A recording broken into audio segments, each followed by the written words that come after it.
If you are an ambitious woman, you will find this video so incredibly helpful. It would explain to you why you work so hard, but you're constantly feeling like you're behind on task. You're feeling like you've not reached your full potential. It would also help you to see why the normal productivity advice that seems to work for everybody is not working for you. And finally, we are going to shift your identity, your belief system, so that you would move from being overtaxed, burnt out, to someone who is living a happier, more fulfilled life.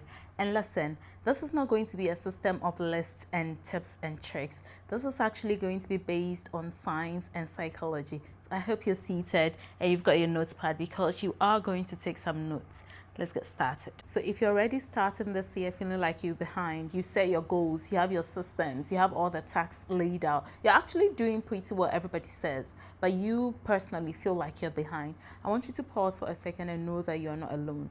This also does not mean that you're a failure. In fact, this is one of the signs that you are ambitious. What is not spoken about a lot is that a lot of women suffer from identity crisis.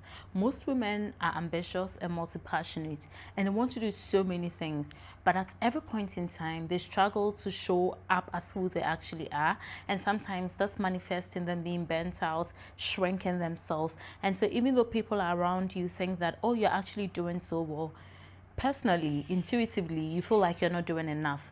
There are results to show that you're doing well, but you still do not feel that sense of an achievement. You still do not feel the sense of I have arrived or I am doing as much as I can do.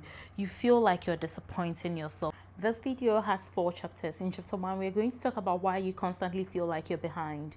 In chapter 2, we are going to look at the identity reframe that you're going to need to make 2026 the year where you step up and show up as your best self. And it doesn't matter whether you're seeing this video in January or June, because you would need this reset at whatever point in your year in order to make sure that you're showing up as your truest version of yourself. And then in chapters 3 and 4, we're going to look at 2 science and psychology backed strategies that would help you as an ambitious, multi-passionate woman. And just as I stated earlier, this video is for the woman who has multiple passions and who is also a high achiever. So if you do not fall into this category, then it might not make a lot of sense for you. So we all have that friend who everybody goes to for advice, that coworker who is always hitting the target. But you look at that person and they are always feeling like they're not enough. Or you might actually be that person. You're setting the targets, you're hitting them, but you're constantly feeling like you're behind. This is what psychologists call the identity lag.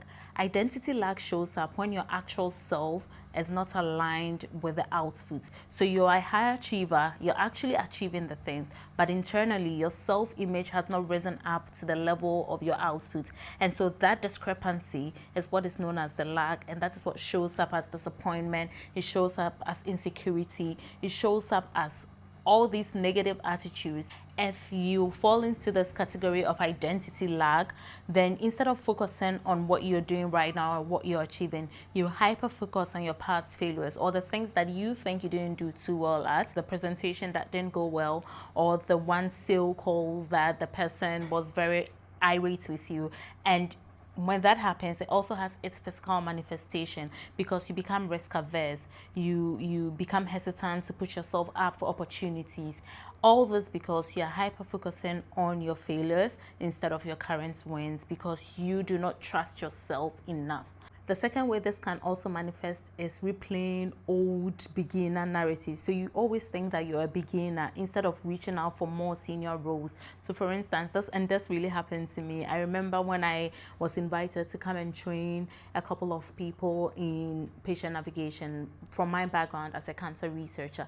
And I thought that when I was writing out my profile, right, I thought, should I put on that I'm a public health professional? Because in my mind, to be able to actually put that there, I should have completed my PhD before I can put a public health professional. But when I looked at my track record since 2017, I have been actively involved in clinical research, policy, finances, and so these are all the experiences that puts one out there as a professional in public health research. But because I haven't actually gotten the title from a PhD, which I thought was necessary, I am always thinking I'm a beginner, always thinking I need something more before I am able to put myself out there as the professional that I am. And that can play out in various areas.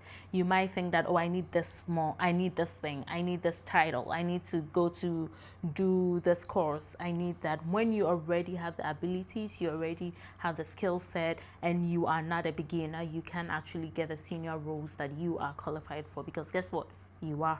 And finally, it can also come up in emotional cues, where you are triggered when you are in high visibility roles. And so again, you're qualified for this role, but when you're put on a pedestal, or when someone calls you that, oh, I think you're really qualified for this, you begin to shrink. You want to return to safe roles. So you need to ask yourself, am I playing it safe because I am introverted, or it's because I'm actually self-sabotaging because I feel that I am not where I want to be yet, which is a form of identity lag that is manifesting physically. So when you are a high achiever and you realize that you're not achieving as much as you want to, or you feel like you're not achieving as much as you want to, first of all, let's name the problem. You're not lazy, you're not procrastinating, and you do not lack self-belief. The problem actually is a lack of clarity. You are underdefined because your capacity has grown more than the self that you're using to guide your decisions. So in your head, you're thinking, let's wait for somebody who is more qualified to say this. Let's wait for somebody who has more degrees to take up this project. Remember that your identity lag is the difference between your current capacity and your internal identity. So let's use a simple mathematical equation to explain this. Let's call your identity lag L and your capacity C, and your identity, internal identity I. When you have this equation, let's say that currently your capacity is at an 8 and your identity lag is at a 4. If you decide at this moment that in 2026 I'm going to work so hard, you can move your C from 8 to 10. But if you don't move your identity and it still remains at a 4, then your lag will be 10 minus 4, which is 6. You are going to have a 6 lag, which means that your internal identity is still not close enough to your capacity. But let's say that in 2026, you decide that instead of working hard, you're going to work on reframing your self-identity and matching your internal identity to your capacity. So let's say your hard work stay at an 8. And instead of your identity, internal identity remaining at a 4, you move it up to a 6. Now you see that your lag is only a 2. 8 minus 6 is a 2. So you are closer and closer to aligning your internal identity to your capacity. And that takes away the confusion. That takes away the feeling of, oh my God, I'm behind. That takes away the feeling of disappointing yourself. And more importantly, that enables you to live in your purpose, because you can step up in rooms. You believe that you deserve the things that you have. You are also able to match what you get to actual finances, because sometimes you work too hard and you do not get the finances. You are unable to speak up and say that I deserve this amount, because you do not even believe that you deserve that amount. So the work I want you to focus on is not working harder than you have already, because girl, you're ambitious, you're already an overachiever. What I want you to work on is your self-belief. What I want you to work on is making sure that your internal identity matches your capacity, so that it can match your earning, it can match your happiness, and it can match how you show up in rooms and in the world. So let's get into the 2 strategies that's going to help you to move your identity closer to your capacity. This is the advice you've been following, and that is why you're stuck. A productivity guru told you to pick one passion, pick one niche, and then just start. Set the goal and then just start. But you see, for an ambitious, multi-passionate woman, that would only lead to paralysis. Remember that you have multiple passions. So which projects are you choosing? How are you starting? How do the other versions of yourself show up when you're chasing this one particular passion or project? So that brings us to the first strategy that you are going to be using to reframe your identity and shift into becoming the best version of yourself. So the first strategy you're going to follow for the next 3 months is the 10% prototype. This is where you're going to do an experiment on your identity. Research shows that your professional identity is actually shaped by learning while doing, rather than waiting for an epiphany to come to you to say, oh, actually, this is who I am. You actually learn who you are by doing it.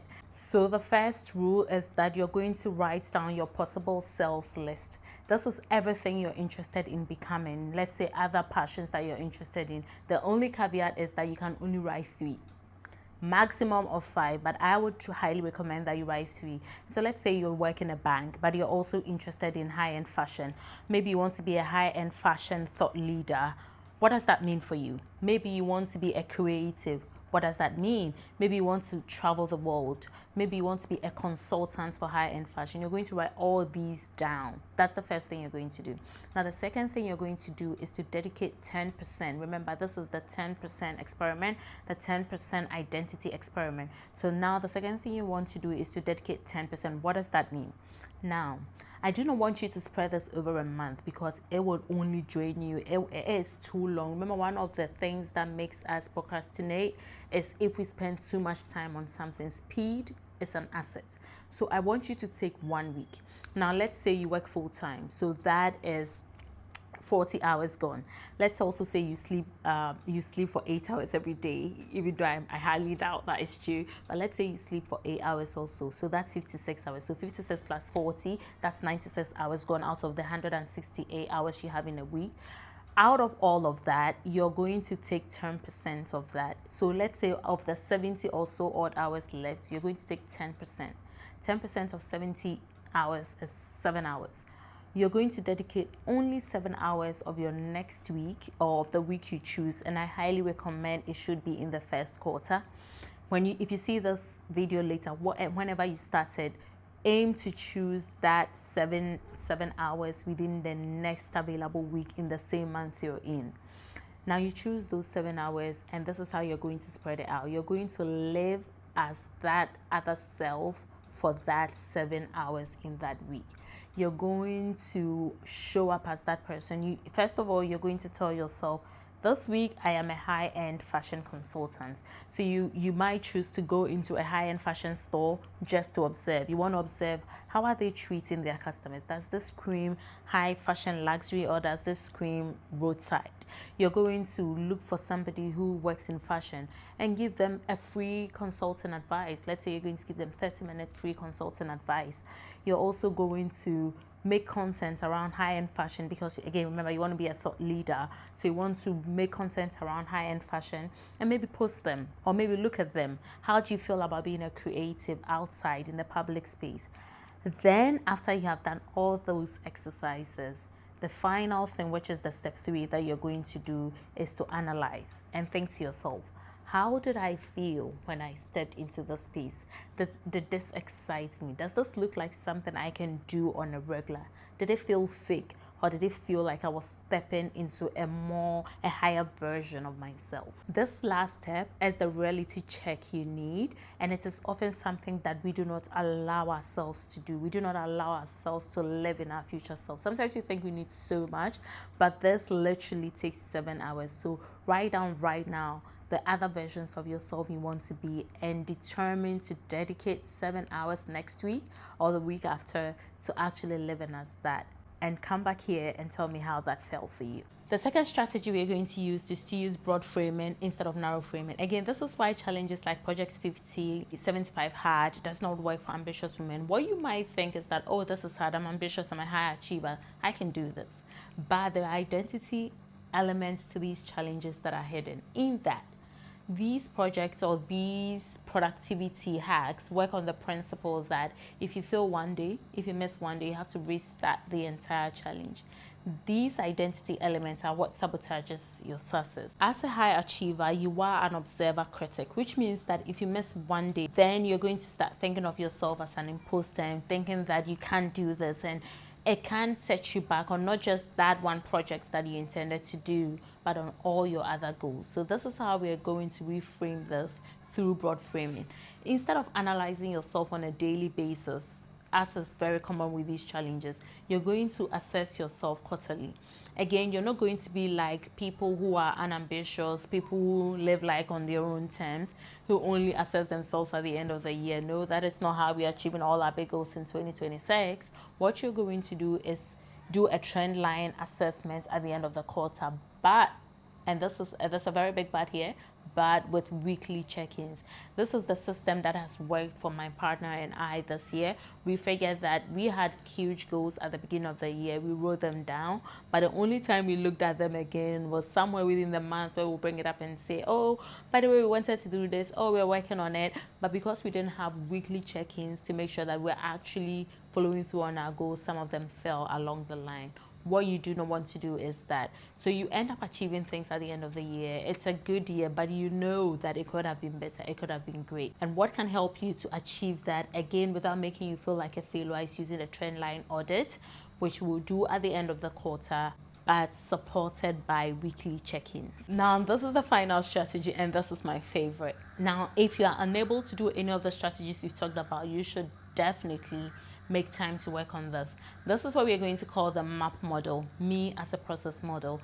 This is where you decide to choose you as your resolution for 2026. So the reason why the MAP model is really important is because it makes sure that your internal operating system aligns or updates with your achievements, so that you're not operating at a level you think that you're not qualified for yet, even though you're operating at it, which means you're being paid less than you actually deserve. So how exactly are you going to do this? You're going to go through a 4-step alignment process. So in stage 1, exploring who you are right now, you want to list all your current roles and ask yourself which one feels true to me and which one feels like I'm people pleasing. In stage 2, exploring who do I want to become. You want to ask yourself which of my many passions has a sense of action readiness, which one feels like I can action on this right now, which one makes me feel excited to start. Then in stage 3 is about expression.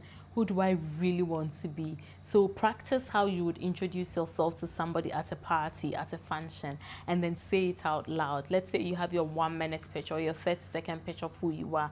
After you become the person you really want to be, find a trusted friend, your partner, your husband, your boyfriend, and say it to them and think of how that makes you feel. And stage 4, and this is the most important part for ambitious, multi-passionate women, is integration.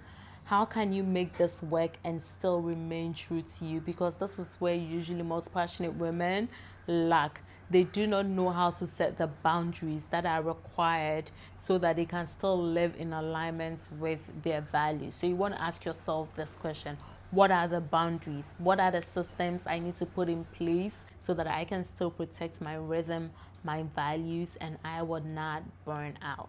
I do hope that you found this video to be very useful. This is a really heavy topic, so it took me so long to put it together for you, but I wanted to make sure that this wasn't just generic advice. I want you to know that I'm proud of you for sticking to the end. This is not a very easy topic to go through, and I love that you want to get the clarity needed to step into your true purpose. So I'm happy you stuck to the end, and I'll see you in the next video.